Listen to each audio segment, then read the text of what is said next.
27 000 personnes qui participent au marathon de Boston. Ce devait être une fête, mais sur la ligne d'arrivée, la rencontre sportive s'est transformée en cauchemar. 2 bombes ont explosé quasi simultanément. Elles ont fait 3 morts et 176 blessés. Tous les témoins évoquent des scènes de panique et de chaos. Huguette. Les premiers coureurs ont franchi la ligne d'arrivée il y a longtemps. La joggeuse qui filme sa course s'apprête à en faire autant quand soudain une énorme explosion vient de se produire sur le bas-côté de la route, là où se masse la foule. Les spectateurs ont à peine le temps de refluer qu'une seconde déflagration retentit. C'est la panique. Une épaisse fumée envahit la rue. Il y avait des familles partout autour de nous, avec des enfants qui criaient et hurlaient de peur. Et nous, on essayait juste de fuir le plus vite possible.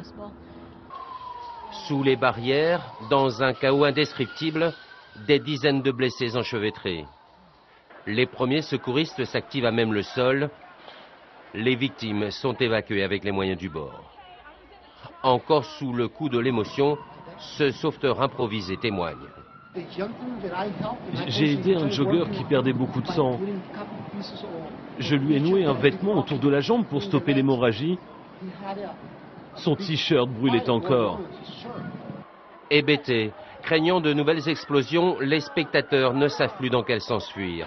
Circulez, ne restez pas là, hurle ce policier. Par dizaines, les ambulances emmènent les blessés aux urgences. Beaucoup sont blessés aux jambes. Les médecins ont dû pratiquer de nombreuses amputations. Il y a beaucoup de petits débris métalliques. On se demande évidemment si ces fragments proviennent des bombes.